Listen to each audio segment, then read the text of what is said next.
Hey guys, thanks for joining us to another episode of the Gedunk podcast. I'm here with my co-host Bobby Jones.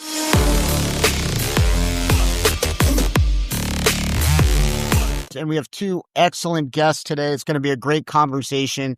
We've got Setmayer and Michelle Kinney from the Seneca Project, and I'm looking forward to a fun conversation today. Thanks for joining, ladies. Yes, and Bobby, take it away, man. Yeah, no. So for our regular audience, understand we have two ladies who have not just the political expertise and the experience, but the overall knowledge of what's happening in our country, how it affects you at home, how it affects those abroad. And what we'd like to do is just ask them, what is Seneca Project? Why do you guys think it's necessary? So between Tara and Michelle, whatever y'all want to do to take it. But I think this is important to lay out what this is and why. Well, we're happy to be here, Bobby. Thank you so much. And Dan, we've crossed paths in the past. Bobby is a new friend, and we're thrilled to be working with all of you guys in this existential threat to our democracy and the necessity for us to build coalitions and partnerships with folks, because it's going to take all of us. And no one's going to save us but us, which is what we often say at the Seneca Project. And so, we started off and Michelle and I both came from the Lincoln Project, and we came from from opposite sides of the aisle. Michelle was a Democrat her whole life. I was a Republican until Donald Trump refused the election results in 2020, and I said, I'm out. I was always a never Trumper. So just to be clear, I never supported Donald Trump ever, ever, ever. I'm from Jersey. I grew up with him. I was aware, right? Michelle's from New York. We were well aware that he was full of shit and a con artist and a horrible person. So I made it a point when I was a CNN commentator to be the voice of reason and the voice of the conscience of the Republican Party to say, what the hell are you guys doing? Like, what are we doing? This guy doesn't represent us. He's anathema to a lot of the things that traditional Republicans stand for. And obviously it fell on deaf ears for a lot of people, and we are where we are. So when I was at the Lincoln Project and Michelle was the creative director there, I was a senior advisor and helped them through some tumultuous times. We recognized that as we were coming into 2024, that there needed to be more of a focus on speaking to moderate women. Because of what happened in 2022 with the overturning of Roe, we saw what happened in the midterms. We saw American women saying, wait a minute, we're not okay with this on both sides of the aisle. So we saw that there was a void. There was a gap there in really speaking to moderate women to explain why it didn't just end after 2022, that this is an ongoing generational fight. Women are losing constitutional rights here in ways that we had never seen before. No other class had ever lost a right in this country except for women. So we thought that some of the messaging on the other side was maybe a little, wasn't resonating with the type of voters in the swing states that they needed to have. And we were no longer mission aligned, really, with what was going on at Lincoln. They had their own idea of where they wanted to go. We wanted to focus on this because we thought it was that important. And that was before Kamala Harris. We had no idea that there was going to be a historic run with Kamala. And so Michelle and I branched out and decided to create the Seneca Project, named after the Seneca Falls Convention that started in 1848, that really kicked off the women's rights movement in this country. And then that was a coalition effort too. So we wanted to make sure that we brought in people from both sides. We kind of said, look, we don't care. We didn't care if you voted for Trump before. We're going to let that pass. You can work that out with your therapist why you did that. We just don't want you to vote for him this time. And we said that, what was the threats facing American women transcend party lines, which it does. It affects all of us. So we were willing to be out here fighting for those women who may have been voting against their own interests. Cognitive dissonance is a hell of a drug. We don't care. This affects all of us. Our rights impact all of us. So we wanted to create the messaging to give them the permission structure to vote against Donald Trump. It wasn't even about voting for Kamala or for Biden at the time. It was, you cannot vote against your interest here with Donald Trump. By voting for him, you've got to vote against this. This is a threat not only to women, but to our democracy. And this is why. And that's really how we got started. I'll let Michelle talk about a little bit about what motivated her and why what Seneca Project is doing now. Yeah, I mean, to Tara's point about people voting against their interests, I think it's even more than interest, right? I mean, it's our right to be free people in this country.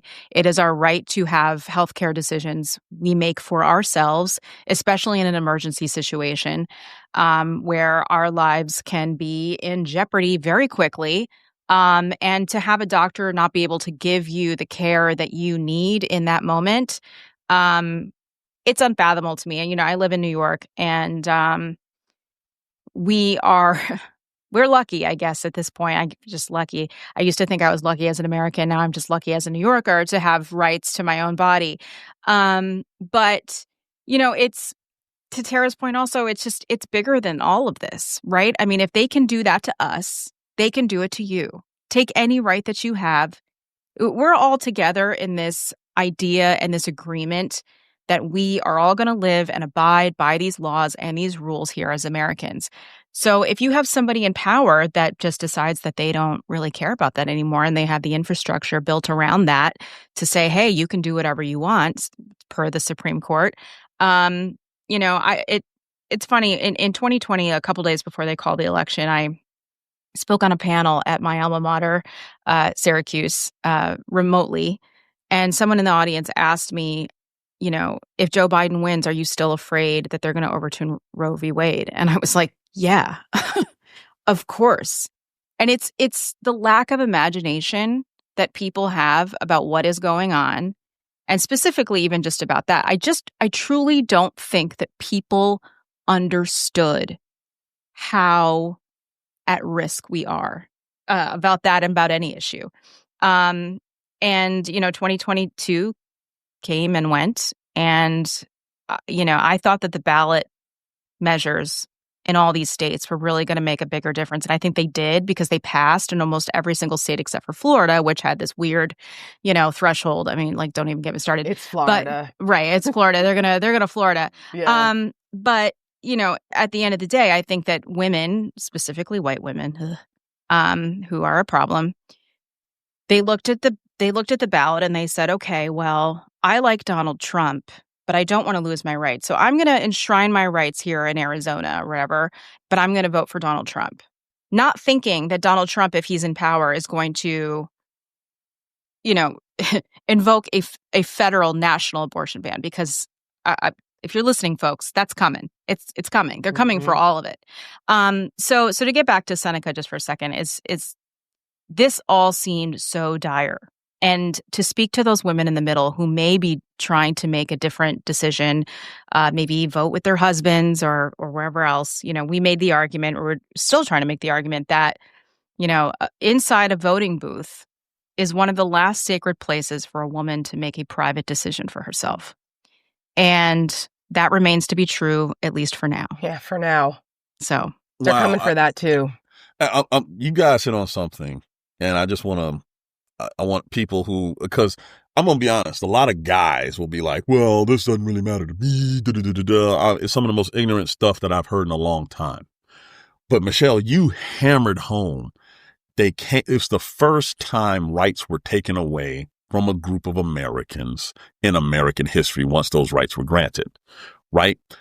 If that is the line of demarcation, ever since that has happened, we have seen systemic efforts to roll back other rights, birthright citizenship, the fundamental right of the press, free speech, the bringing up of the Enemies and Alien and Enemies Act.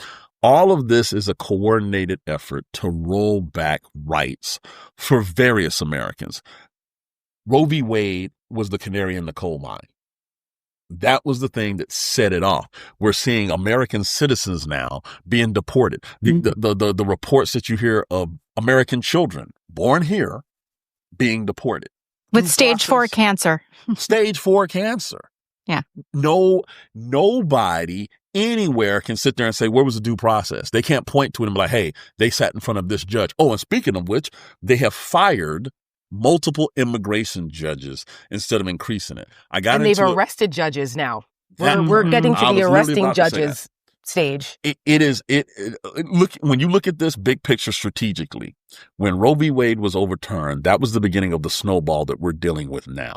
And I need people to understand that, because like y'all said, it's the first time rights were granted, recognized, and then taken away. And so here we are deporting 4-year-old kids that are American citizens with cancer. So on our advisory board, we're blessed to have some really powerful, amazing women, including historian Ruth Ben-Ghiat. Yes. And if folks have not read her book, Strong Men, they need to go get it right now. It's a very easy read about the history of fascist strongmen in the 20th century. And the parallels to what we're going through right now are, they're terrifying. But people need to know, because I think there's a lot of what's happened in history. We're seeing it play out now, and ignorance of what's happened before, I think to Michelle's point about having lack of imagination, contributes to that. Because if you don't know the history and how bad it has been in the past, then you can't recognize the parallels now. So those of us who sound like we're crazy people saying, this is, a 5-alarm fire, this is like really authoritarian shit here. And they're going, what are you talking about? If you don't know, you can't appreciate why it matters. So to your point, Bobby, about how many men say, why does this matter to us? Like, why do we care? Well, you know what? Especially for Black men, if you remember how your grandparents or your parents lived through Jim Crow and didn't have those same rights and access to things, that's what's happening to women. That's how you get back there. That's how you lose those rights. Ruth Ben-Ghiat has a whole chapter in her book about how women are seen as enemies of the state in authoritarian regimes. They come for women's rights often. Because if you have women who are educated, who are independent, who are financially independent, who have rights to their own bodies, all of those things are a threat to authoritarian regimes because they cannot control you then. So that's why they come for women. It's about control first. If they can control women's bodies and women's fertility and turn us into just, birthing vessels, then that subjugates half of the population. Yes. There's a reason why There's a reason why The Handmaid's Tale resonates with so many people, particularly now, because it seemed like something that was so out of bounds. But is it? And you look at the religious theocracy, that Christian nationalism stuff that we're starting to see, multiple areas where women are being attacked and our rights are being attacked for a reason. They're now trying to justify it that it's godly for women to be subservient and for women to stay at home and have children. Look, and if that's what you want to do, God bless. But you should have the right, the choice, not be forced into that. And that's what we're seeing here with all of this. It's the bigger picture for men. Do you love your mama? Do you love your aunt? Do you love your sister? Do you love your grandmother who helped raise you? Then are you comfortable with them no longer having equal rights? Because that's where it matters to you.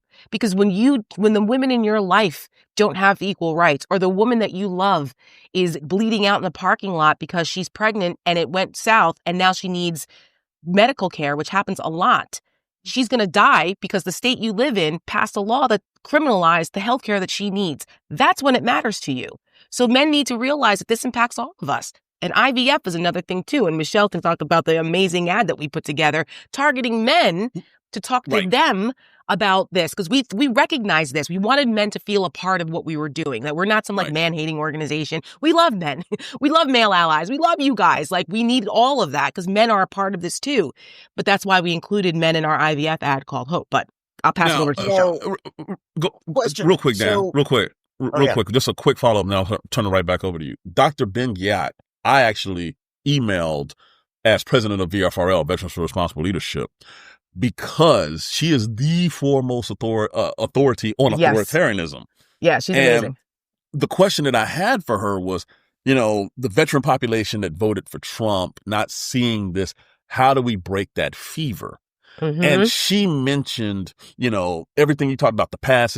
She even connected it to what's happening with women, the same mentality of voting against your own self-interest and how to make that happen. And it floored me because I was like, oh my gosh, she's absolutely right. The same thing is happening. And then the other piece that I wanted to just follow up on, when you talk about the women bleeding out in the hospital, this happened in Georgia. This happened in my home state. Yeah. Because of the law that was passed here the last couple of years that was drafted by men, not male doctors, men. Right. That's right. Who obviously don't understand what the heck they're talking about. And now everybody's in a tizzy about it, but they were warned by doctors, by women in the Georgia legislature saying, you cannot pass this. And now they want to give, quote, thoughts and prayers to the lady that passed, right? So this could be anybody. Go ahead, man. There's a court case that probably needs to happen at some point if it's not already in the works. So, for the listeners, so I'm an emergency room doctor by day, and well, actually, mostly by night. But badass all the time. Yeah, seriously. 24/7. For the emergency medicine is unique within healthcare, and I'm going to do a little education here. So there's a law called Mtala. And so Mtala is the Emergency Medical Treatment and Active Labor Act in 1986. So like back before 1986, there were kind of these horror stories coming out of emergency medicine where they were turning people away at the door who had life-threatening medical conditions due to inability to pay. And so Congress passes Mtala, and Mtala requires that if you go to an emergency department, you are seen by a medical provider. So it can't be the triage nurse. It can't be the medical student. It has to be, a doctor or a PA or someone with an independent medical license. And not only does it require that you're seen by that person, it requires that if we identify a life-threatening medical issue, such as, hemorrhage from an ectopic pregnancy or the like, that we're required by law to try to stabilize it. And so, it certainly seems on the surface of it that some of these state laws would run afoul of Mtala, which is a federal law. And I'm curious, if that court case is ever going to happen. Well, it's happening. So Okay. There was an Mtala case from out of Idaho in front of the Supreme Court. We heard the arguments here. They actually broadcast them last session because you can only hear the audio, right? Right. And because the implications of this were so huge because of what you're talking about, Dan. So these state laws do run afoul of the federal law that says you have to treat folks. And Idaho was literally airlifting women out of the state who needed emergency care because doctors were worried about running afoul of their state law and being criminalized for treating them. And so I forget which there was a medical association or someone that brought the case, and the Supreme Court decision was kind of mixed, where they kind of kicked the can down the road a little bit, where they said, well, they kind of do need to treat them, but we're going to kick it back to the lower court. Like there was it wasn't as they're such cowards, right? It wasn't as definitive as it needed to be, and of course, the liberal judges were asking legitimate questions, as was Amy Coney Barrett, even though she has certain religious beliefs about abortion and pregnancies and things, but they were recognizing that now we're talking about life-threatening conditions. And so how does that there is an issue here. I think there was some issue with standing. I have to go back and refresh my memory, but that is something that has gone through that is still kind of out there in the courts directly because of what was happening in Idaho. And they've lost a large percentage of their OBGYNs because they're like, we can't practice here. Same thing happening in Texas. They can't practice. They're looking at 99 years in prison potentially if they run afoul of the Texas laws. So those were some of the things that when Michelle and I were looking at what we're doing for Seneca, like people need to know this. They need to know. So as a content organization, we're not a traditional super PAC in that way where we support candidates and we give money to those candidates. There are PACs that do that, and that's great. But we know, coming from our experience, and particularly for me as a political communications person for 30 years, I'm like, messaging matters. Michelle's a storyteller. She comes from a theater background. She understands the power of telling stories. And so we combine that together from the storytelling and the political messaging of it. And that's why we create the content that we create at Seneca to get that out there, to draw people in so they'll listen. Because if you look at our ads, they don't look like typical political ads. And we just won. Well, yes. And there is a cinematic aspect to them because that's storytelling. And we just won a Webby Award, which is like the Oscars of the digital space for American Girl, which was turned into an anthem for women that's evergreen, that will live on. And we're very proud of that. And it's wonderful. Thank you. That's seriously. No, that's how Mtala got passed in the first place. So the origin story of Mtala is John Muir Hospital in San Francisco. Some homeless dude walked in with a knife sticking out of his head, and they told him he didn't have insurance and he had to get out my of God. the parking lot and died. And we got a law out of it. So, I mean, the stories matter. You know, the stories and the images are the best way to kind of communicate the atrocity of this. So another question is, there seems to be somewhat of a disconnect in voting patterns, right? So women went 53-46 for Biden in 24 against Trump, which seems insane to me, right? And it probably seems insane to you guys. But why is it that every time, an abortion measure has been put to a referendum, the first one being that Kansas vote, right after Roe was overturned, it seems overwhelmingly that, the citizenry supports the right to legal abortion, yet Donald Trump is the president. So what is it? Is it that people feel it's important, but not as important as the price of eggs? Like, what's going on? Well, I think that people just can't connect the dots, or they just don't want to. And I think that they like how Donald Trump makes them feel. And he's saying things that, give them a rise or whatever. I mean, whatever the case is, I don't understand it. It's a dopamine hit. Yeah. Yeah. But when a right is on the ballot, just the right, and that's it, and people show up, people don't want to lose their rights. Right. Like whatever it is, whether it's your Second Amendment right or your right to an abortion, whatever, people don't want their rights taken away. So when that is a clear distinction and a clear choice, I think people will go in and say, you're not going to come take my rights, government. Hell no. And we saw that, right? Michelle, we saw that in the down ballot races during the election, except for Florida, right? Except for Florida. Like abortion was enshrined overwhelmingly, even in red states. Right. And people don't believe that Donald Trump is going to do the things that he says he's going to do. And, he has said on Chris Matthews, whenever that was it 2016 or something, women should be punished.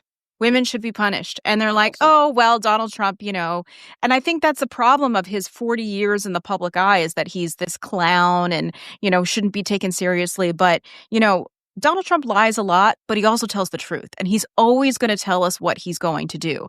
And the second that he gets caught in a bad situation that he thinks or is being told that is unpopular, whether that's Project 2025 or any other horrible policy initiative that is part of his campaign, he walks it back, and it's like the coffee boy. Oh, I don't even know him. And that's how it is every single time. And Project 2025, I've never heard of that. Never heard of that. But the federal and national abortion ban is part of Project 2025, which we now know is central to the Trump administration and the White House's entire agenda. And so I think it is, again, lack of imagination is a very dangerous thing, but I think it's also just people don't believe it, and I think we see this over and over and over again in history. It's just part of this human condition of not wanting to believe what is happening. It's not wanting to see the danger in front of them. And unless the fire is literally hitting your face, I think we saw this in COVID. People didn't want to believe how dangerous COVID was until, oh, here's COVID. And then even then people, it's don't even, I can't, but I'm always amazed by just how much people don't believe. And I don't know if that's like cult thinking. I think some of it is. And it's also tribalism to the Republican Party. There's people whose fathers, grandfathers, their parents, their cousins, everyone in their family is a Republican. The Republicans are telling me A, I have to believe A. And, it's, I don't know how you break from that, but, there's cult experts who have theories about this. But, as we all know here, it's those 250,000 voters in the middle who are going to swing each way, who are going to make the decisions in these very crucial elections, which we just had the most consequential election of our entire lifetimes. And, we can message to everyone.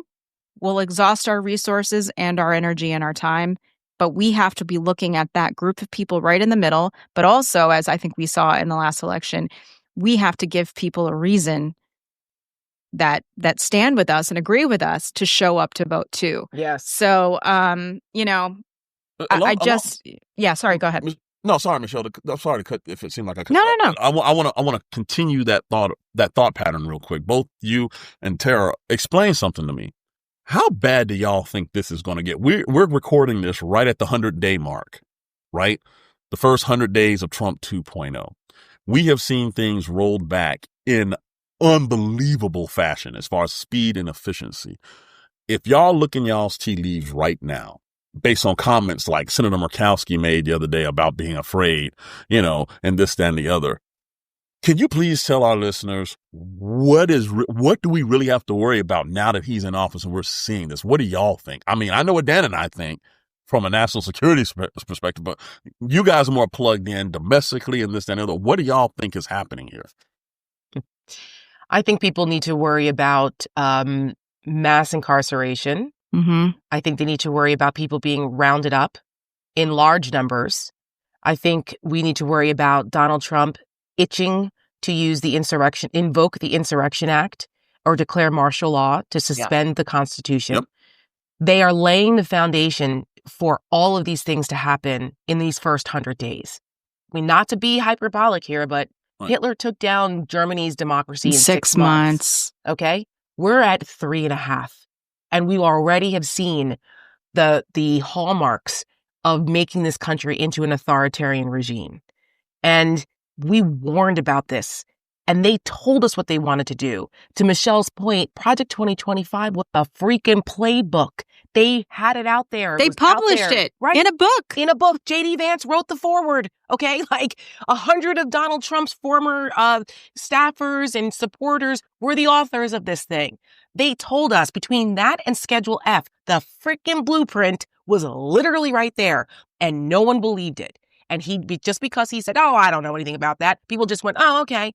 And it was gross negligence on the part of the mainstream media to hold Donald Trump's feet to the fire during the entire election to the Project 2025 blueprint. They started to for a little bit, and then they went and chased, the next shiny object and just let it go. And now we're living through that. So what do we have to be concerned about? Did anybody ever think that we'd see judges being arrested, let out in handcuffs?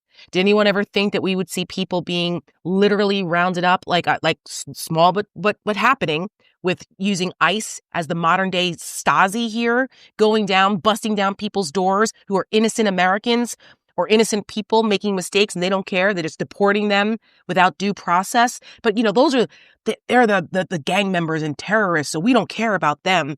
That's how it starts. You pick a group that people don't like, and then you get rid of their rights. And then once you accept that, then they can see how far they can push it. Then guess what? Now that's why the Abrego Garcia case is one that no one should stop paying attention to.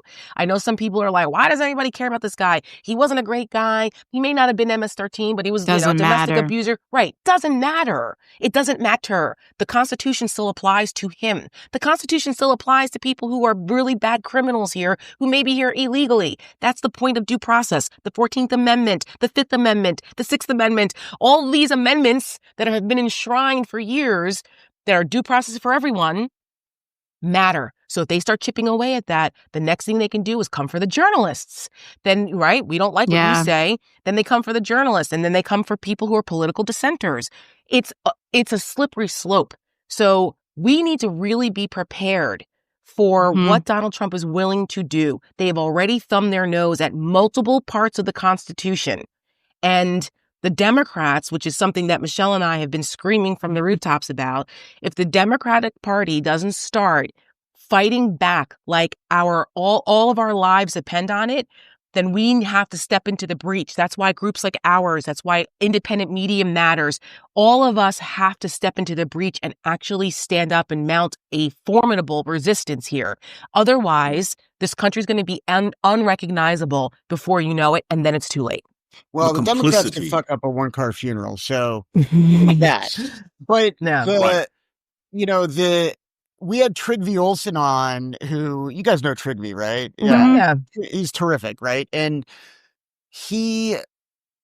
I came away from that conversation kind of thinking about how on our side, our tent, we've just got to, he has the Stalin rule, right? Like, if it doesn't matter who they are, as long as they're against, Hitler, you're on our side, right? Yeah. Right. And that's kind of where I am too with Trump. If you're, like if you're, pick a group, an organization, a civic organization, the VFW, something like that that's historically anti-Trump, but now you're mad about Hegseth. Fine, welcome aboard. And it still bothers me somewhat that there's I still see some litmus testing going on the Democrat side. It's all Michelle has a lot of thoughts about this. I mean, the purity test shit on the Democratic side, I'll never understand it. Why? Maybe if we were living in normal times, okay, fine. Yep. But this is not normal times. Yeah. Nothing about this is normal. People are being disappeared off the street. Women are dying in parking lots. Judges are being arrested. We are on the brink of martial law and serious violence in this country. Like, get off your ass and do something. Like, I am so tired of watching these people who I have campaigned for, who I have donated money to, just sit there and go, oh, I'm going to write a strongly worded letter, Chuck Schumer. Yeah. And I mean, and I can't. And Chuck same thing Schumer, on the Republican side. You got Murkowski and Collins. I mean, they do the right thing sometimes, spare but me. like, Yeah, I'm but that's troubled. horseshit. That's horseshit. Get the hell out of here. I'm like, spare me with your I'm concerned shit. Yeah. Spare me with all of that. Lisa Murkowski and Susan Collins also. Like, I feel for you that you are being threatened and you're scared for your safety and your life. But either leave the party, do the right thing, or leave your seat. That seat does not belong to you. It belongs to the American people. Yep. If whether or not, do you have nothing else in your life to do other than be senator? Is that your entire existence? Do you think you're going to die if you lose your seat? Do the right thing or get out of our way. I think Dan's homegirl up there in Maine, Susan Collins, I honestly believe that's how she rolls. I mean, she's what a been pathetic human being. About so many things the last decade and is yet to put her foot down. Ever. I mean, once in a while, but she has caved at the most important inflection points ever. Yes. Kavanaugh and, and consequential nominations. Like, you are a senator. You have a lot of power. Use it. Yeah. Use it. Stop playing it cabinet safe. confirmations, the whole kit and caboodle. Well, right. I'm a New Englander, and being a Republican in New England is not the same. No. Right.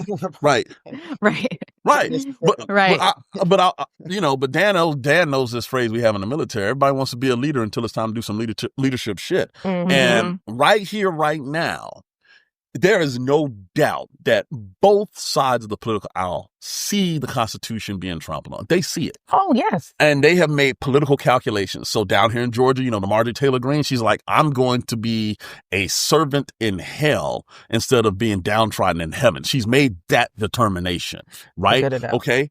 But here's the thing. You have people, Joni Ernst, I'm just going to go down the list, who's they're concerned, or Thune, or all these guys that know better. Yeah. And they're running political cover. Yeah. And they're worse, in my opinion. They're the one, exactly. We're not talking about ignorant people. We're talking about the true believers, do your thing, but Right. But Mitch McConnell on his way out is now trying to grow back up. Oh, yeah. You could have ended this January 6th of 2021 and said, we're impeaching his ass. That's it's right. over. That's correct. It's over. Listen, but you chose not to. As the former Republican here, I have said that I blame the Republican enablers. I've said this for years. They allowed this. They allow this to happen because they do know better. From the Marco Rubios to the Lindsey Grahams to the Kevin McCarthys to the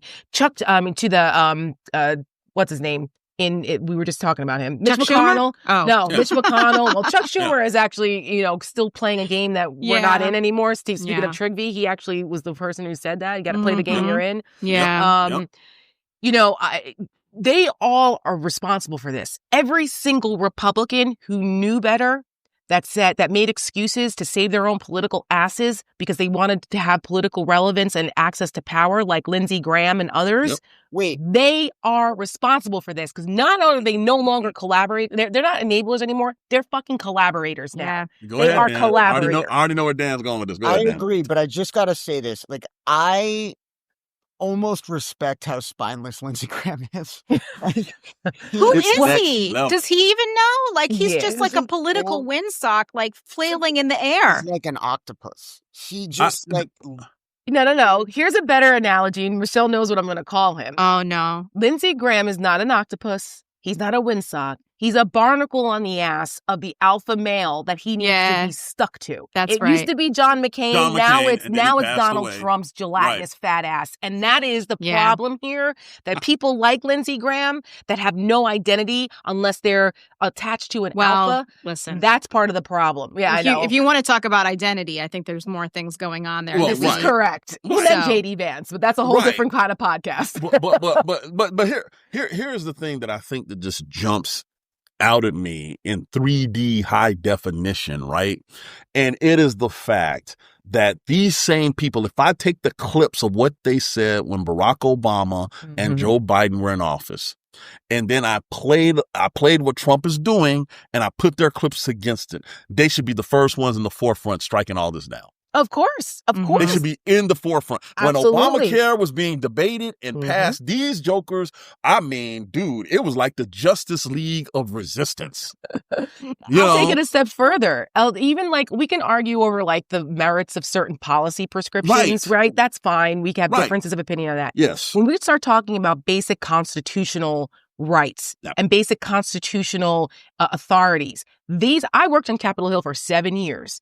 For Republicans. And I can tell you that the Ted Cruzes and the Marco Rubios and the Lindsey Graham types, and they were running around with their pocket constitutions, flipping out about Barack Obama doing a couple of very innocuous executive orders. This is an imperialist presidency, and how dare he wear a tan suit, and he saluted a Marine with a coffee in his hand, and How dare he? How dare he? And you've got this guy and Donald Trump doing what he incited a violent insurrection in the halls of our Capitol, where they were smearing feces in that beloved place, and these fuckers still support him.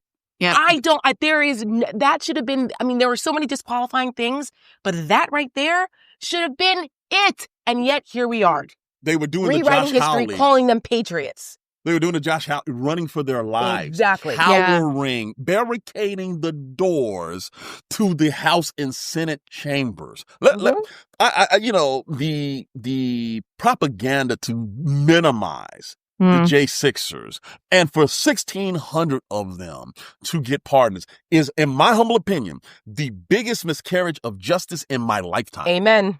In my lifetime. Because I know as a black guy growing up in Georgia, if I sneezed wrong in certain areas, I'm locked up. Yep. So I watch people literally set the Capitol on fire. Fire! Like you said, feces all over the place. I watched a man walk into the Capitol building with the Confederate battle flag. And you got the audacity to pardon all of them. They beat police officers with American flag flagpoles, okay? Yes. And those officers they're the ones who are the enemy? Right. They're the ones who Michael Fanone's mother is being swatted. Right. I mean, for God's sake. Exactly. It's like those guys. I mean, I am the granddaughter of a police officer. I am married to a federal law enforcement officer who spent 25 years of his life swearing an oath with that badge to this country. You guys have sworn an oath as military guys.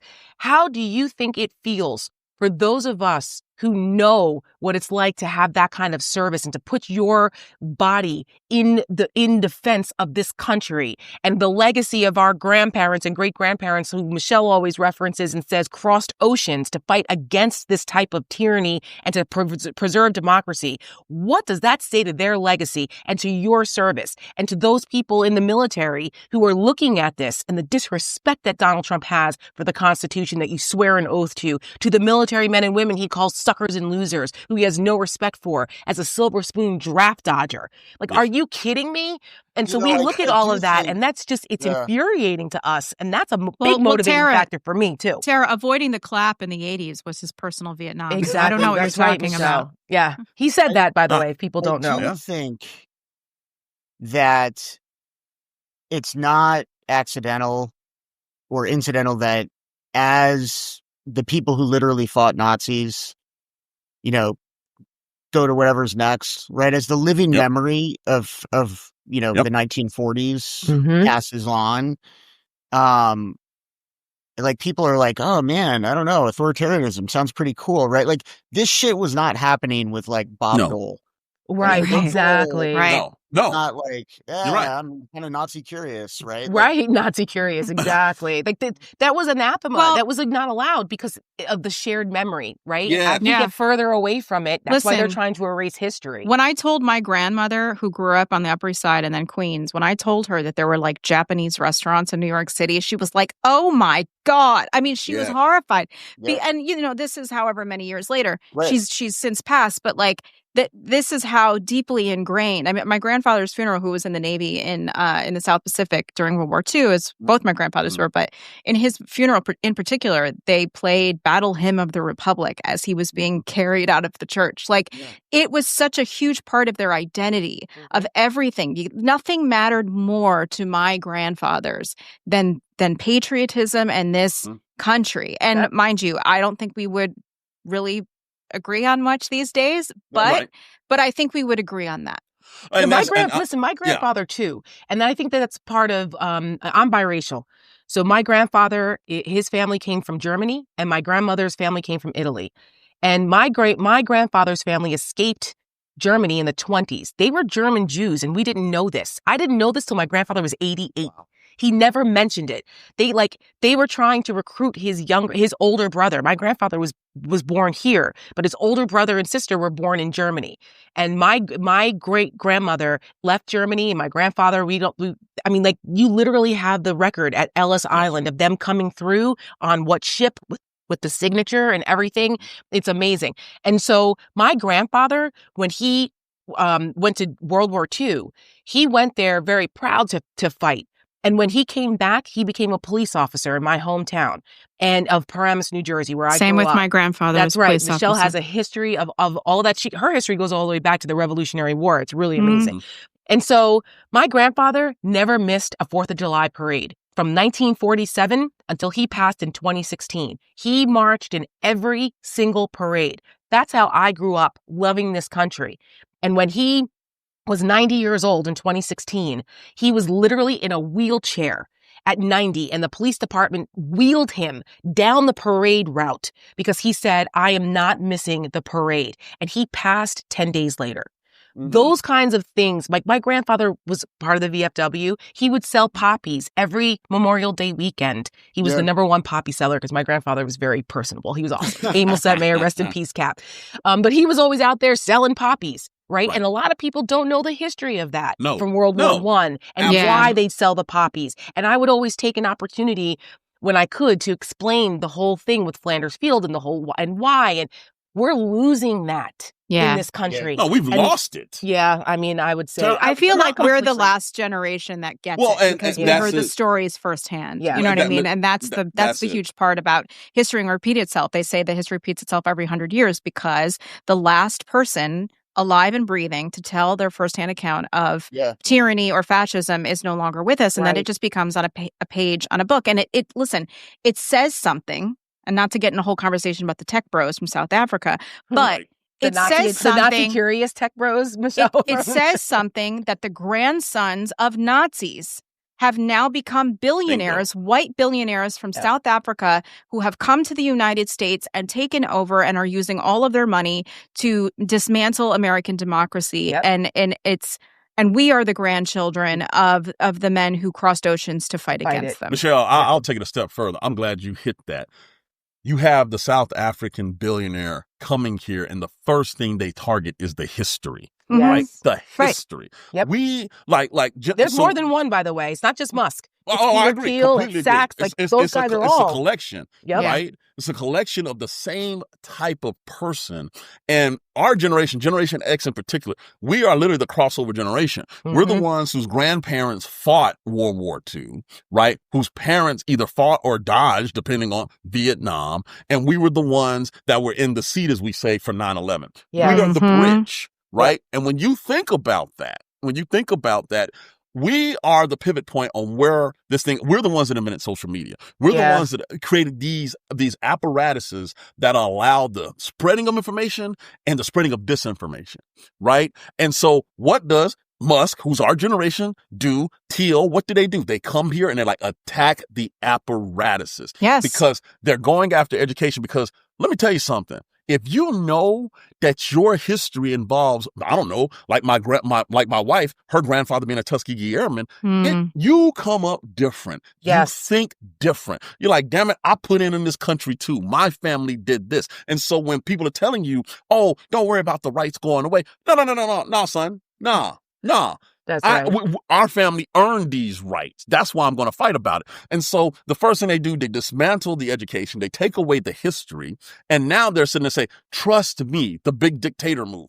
I alone can fix it. Yeah. How many times has Donald John Trump used that term? I alone can fix it. I alone am the way that will get all this on a crisis he created, right? Right, because he understands it's the strong man move. Putting out the fire. Exactly. The arsonist sitting there. I know how to put it out because I literally look at it like this. The Donald Trump family tree, none of them have served in any capacity. You have givers except for in his society brother Fred. Except for his brother Fred, and they ridiculed him so Mary much. Trump's. Right, that's Mary Trump's dad, which explains another reason why Mary, God bless her, she's also on our advisory board. Yep. They ridiculed the hell out of him. So, of course, I mean, it partially led to why his death. he drank himself to death, and it's terrible. Right. They never respected the fact that he served in the military. They actually frowned upon it, that he didn't go into it was the a family weakness, business. right? It was a weakness, and that's why. I mean, Donald Trump says he cannot understand, he cannot wrap his mind around why anyone would sacrifice themselves or give themselves over in protection of the country, and that's why he's like, suckers and losers. Yeah, and what a loser! 101. The irony of it is, his dad made most of his fortune building housing for military in World War II. Right. You see what I'm saying? In Norfolk, Virginia, where I was stationed. You can't sit there and make this make sense to anybody who is rational. You're looking at a mindset, right, that literally has done more to divide our nation than any other mindset since, in my humble opinion, the American Civil War. Because even during the civil rights era, you had people on the other side that may not be aligned, be like, I understand this. And when it started going to legal arguments, legal cases in front of the Supreme Court, 9-0 versus Brown v. Board, Loving versus Virginia, these things where, okay, if we're applying the Constitution equally, then we have to be 9-0. That's Earl Warren made a point to make that happen. And now we're in a world where I'm not going to even talk about the Constitution. I'm just going to say, hey, you're brown. You got an accent? Come in this car. Bye. Yeah. No process. I'm not verifying if you're a citizen.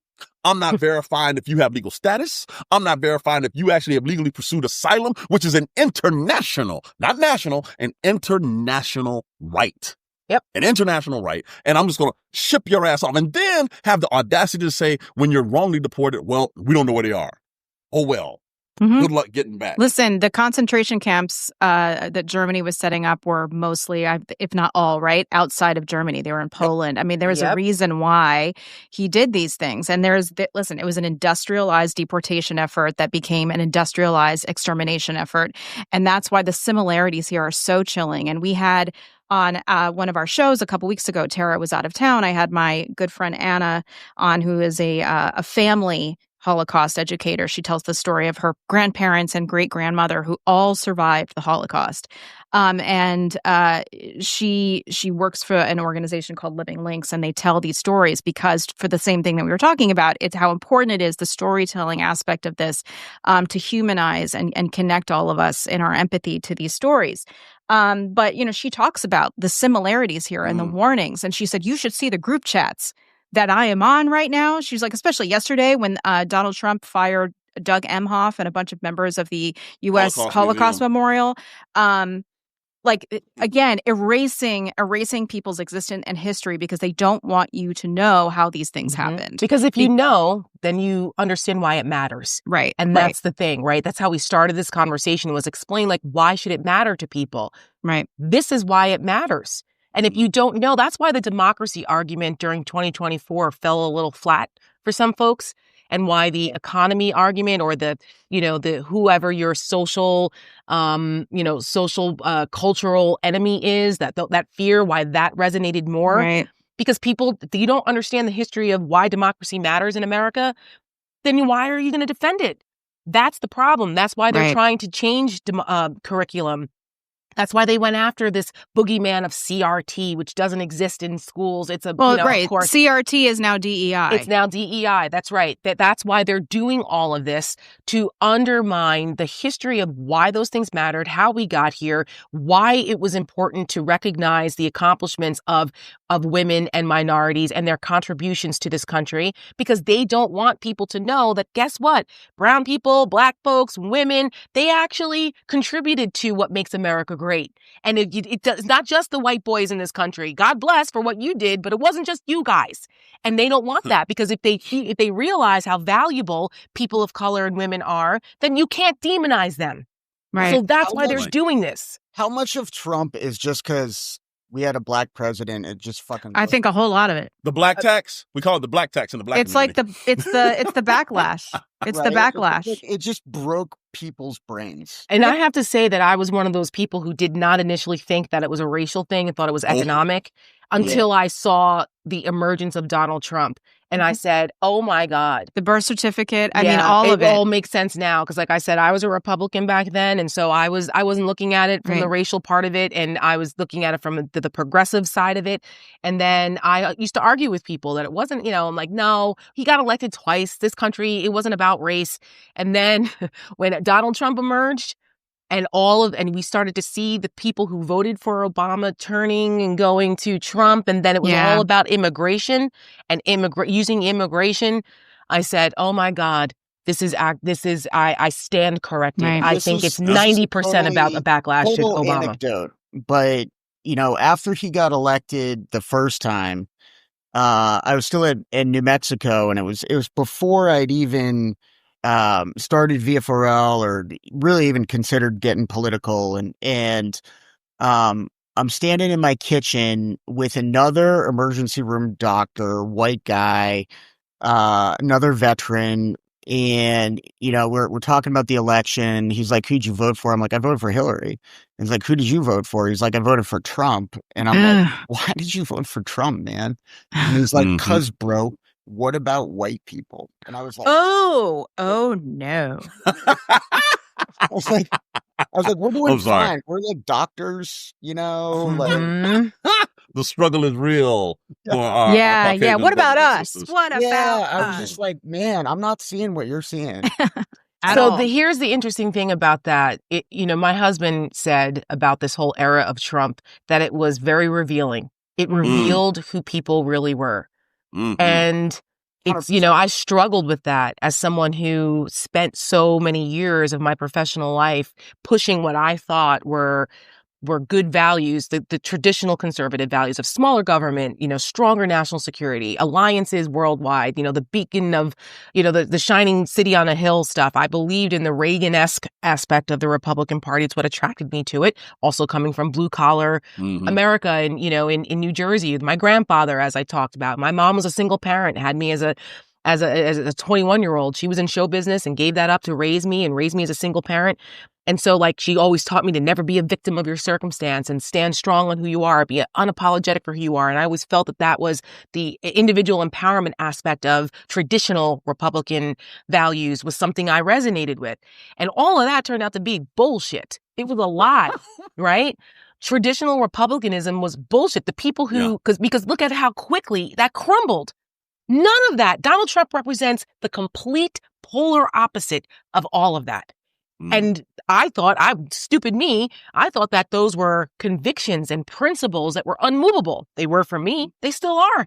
Yeah. Not for those people. They seem to be very negotiable on that. Because they're negotiable when they feel as though their personal position in life is threatened. Well, to that's Dan's point. What about Yeah. white people? Why do That's you why feel white as though we're women- a threat?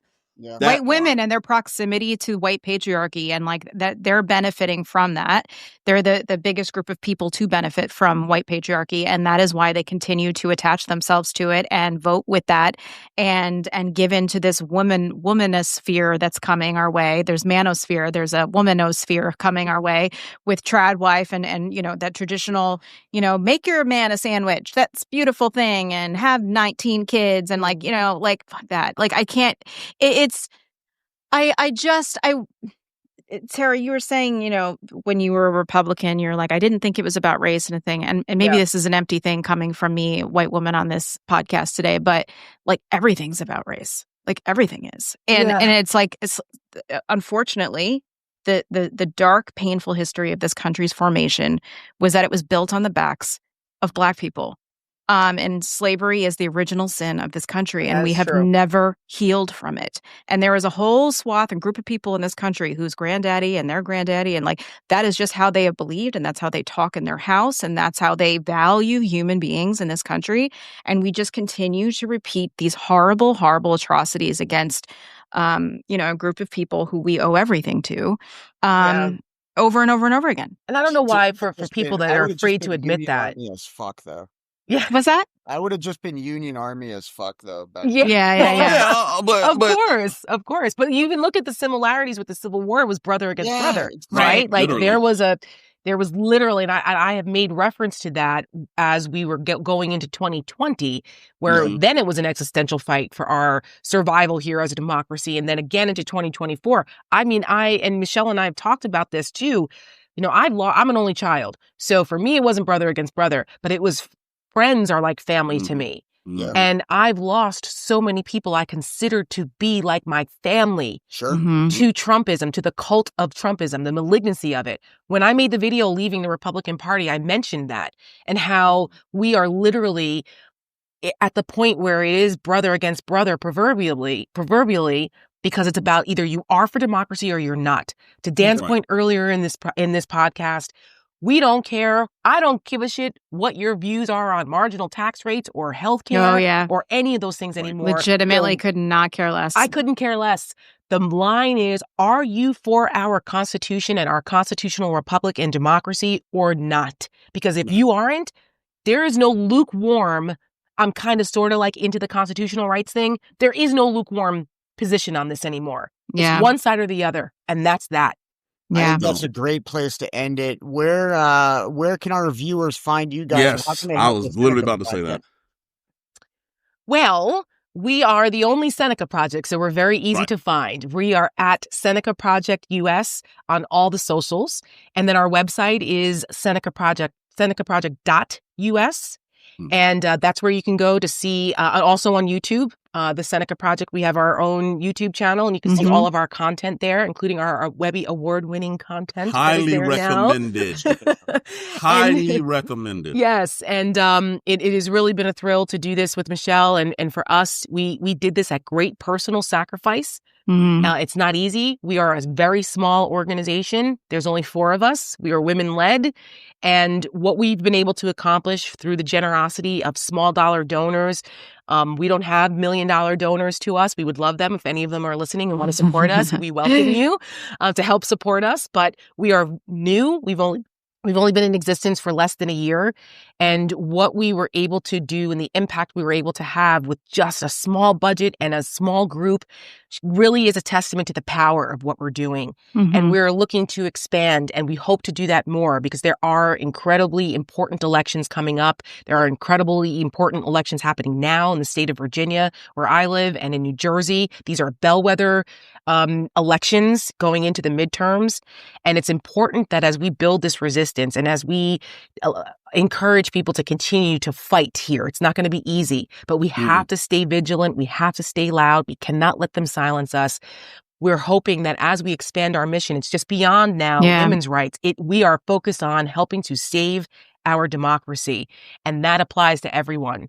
So we hope that folks will support us and allow us to expand what we're doing and allow us to tell our stories, the stories of the American experience, why it matters, and why it's worth saving. And I just want to just piggyback on that really quick about the mission and like expanding on that. And while, yes, we are a woman-founded, women-led organization, it is more than just women's issues. It's about all of the issues that impact all of us, but through the lens of our life experience and shared experience.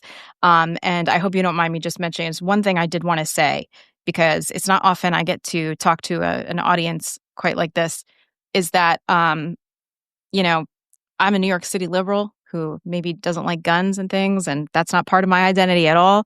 But with the suspension of a constitution, if they are to invoke martial law or anything like that, let me just tell you right now, you're not going to be able to walk into a store and buy a gun. They're going to take that too.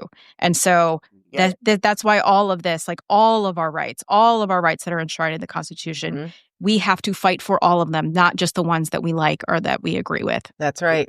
Amen to that. Bingo. Thanks, guys. Always a pleasure. Thank you guys so much for having us. Absolute honor having you guys on. Thank y'all.